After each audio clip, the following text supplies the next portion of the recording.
Assalamualaikum dan selamat pagi. Berita pagi bersama dengan saya Izzati Nasir dan juga rakan penyampai Ain Rizwan menemani anda pada pagi ini.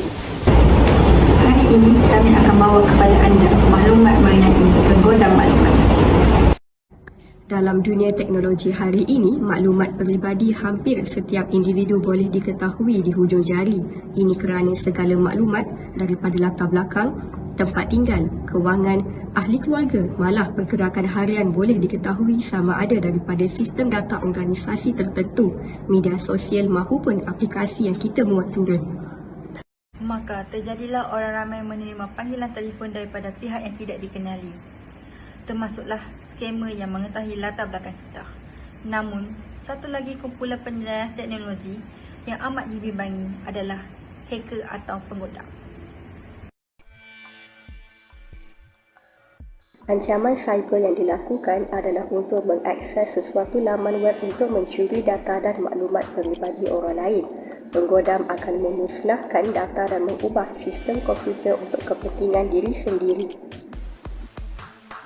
Terdapat pelbagai penggodam di dunia setakat zaman komputer masih wujud. Mari saya kongsikan beberapa jenis penggodam yang ada. Penggodam white hat. Penggodam topi putih ialah jenis penggodam yang profesional dengan kepakaran dalam keselamatan cyber. Mereka diberi kuasa atau diperoleh untuk menggodam sistem. Seterusnya, penggodam topi hitam. Penggodam topi hitam juga berpengetahuan pakar komputer tapi dengan niat yang salah. Mereka menyerang sistem lain untuk mendapat akses kepada sistem yang tidak mempunyai kemasukan yang dibenarkan. Juga, penggodam red hat. Penggodam topi merah agak kejam semasa berurusan dengan penggodam topi hitam atau bertindak balas dengan perisian hasad. Penggodam topi merah terus menyerang dan mungkin akhirnya terpaksa menggantikan keseluruhan sistem yang disediakan. Berikut merupakan kisah dua orang mangsa penggodam.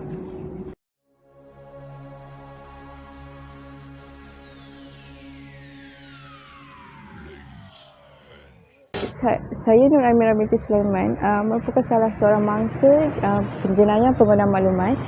Sebelum itu saya ingin berterima kasih kepada pihak yang sudi membuat liputan berkaitan dengan kes-kes penggodam maklumat di mana dia memberi kesan yang amat buruk kepada saya.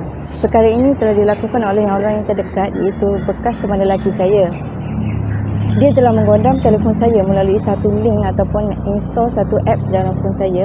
Disebabkan saya terlalu percaya dengan beliau, saya membiarkan dia buat apa saja dia nak dengan telefon saya. Tetapi perkara ini telah diketahui apabila kawan saya terjumpa satu website di mana satu blog yang dia menyebarkan video-video ataupun gambar-gambar yang tak sepatutnya dalam tu.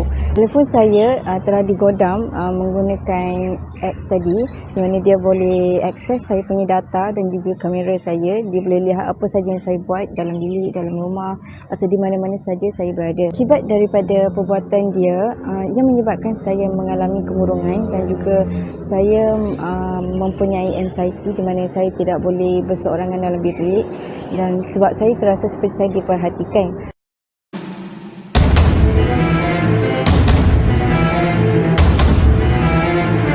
Akhir sekali saya ingin berterima kasih kepada yang mana yang sudi membuat liputan berkaitan dengan jenayah penggodam maklumat kerana ia sepatutnya diberi kesedaran kepada orang luar untuk berhati-hati dengan phone kita sendiri. So last sekali apa yang saya nak sampaikan adalah mulut sebenarnya pisau bila berbicara asalkan ada kejujuran dalam kata-kata. Daripada mulut yang semanis madu tapi ada bangkai di sebaliknya. Jika maaf itu amat berharga maka takkan ada hati yang terluka. So saya harap anda semua berhati-hatilah dalam memilih pasangan anda.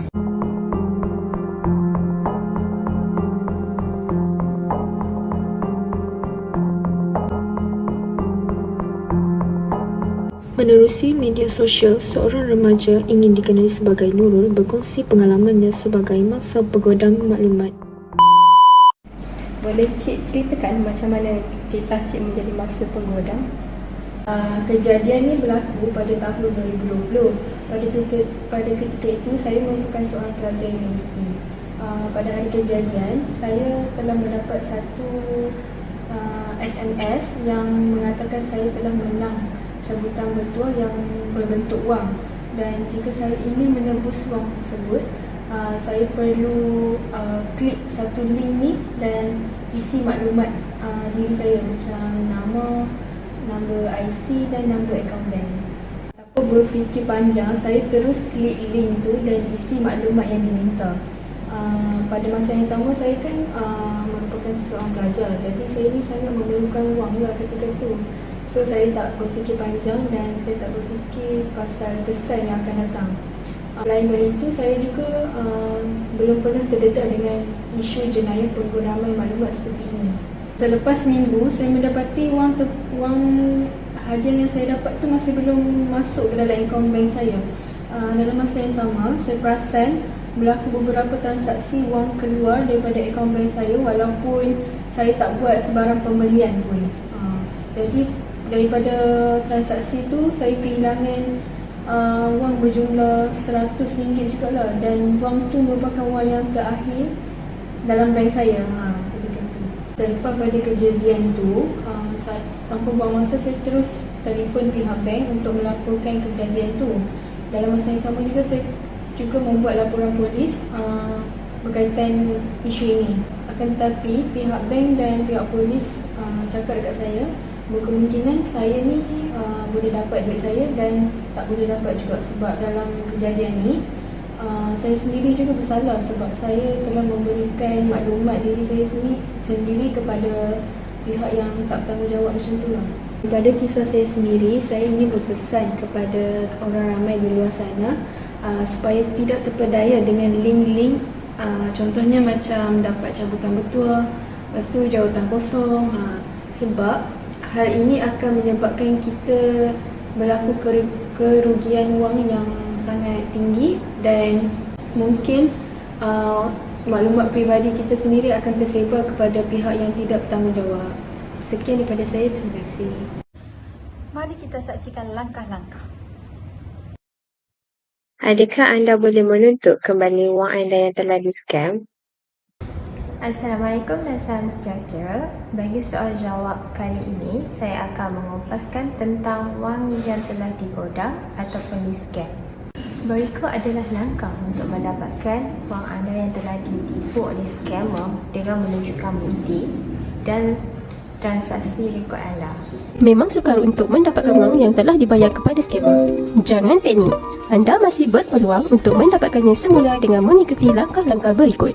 Langkah pertama, laporkan kejadian scam ini dan pastikan laporan polis anda mengandungi ayat ini. Saya telah memasukkan wang ke akaun yang salah. Laporan ini bertujuan untuk rujukan pihak bank. Langkah kedua, bawa salinan laporan polis dan lawati cawangan bank anda. Laporkan kejadian scam kepada pihak bank termasuk laporan polis, bukti transaksi dan bukti komunikasi dengan scammer. Jika scammer menggunakan bank lain, contohnya anda menggunakan Maybank dan scammer menggunakan CIMB, anda juga perlu laporkan kejadian scam tersebut kepada bank yang telah digunakan oleh scammer. Kebiasaannya, siasatan akan mengambil masa 2 hingga 3 bulan dan keputusan bergantung kepada pihak bank. Jika siasatan mendapati semua bukti kukuh dan dapat menyokong tuduhan yang dibuat, pihak bank akan membatalkan transaksi tersebut dan memulangkan wang tersebut kepada anda. Namun, jika pihak bank dapati transaksi tersebut adalah sah dan tidak boleh dibatalkan, wang tidak dapat dikembalikan. Harap paparan yang telah dipaparkan dapat membantu anda untuk mendapatkan wang anda balik. Itu saja daripada saya. Sekian, terima kasih. Dengan perkembangan teknologi yang semakin pesat pada masa kini, kita semakin terdedah kepada jenayah cyber. Ini kerana maklumat peribadi kita dapat diakses oleh sesiapa sahaja, termasuklah pihak yang tidak bertanggungjawab seperti maklumat email, maklumat daripada kad pengenalan dan juga maklumat perbankan.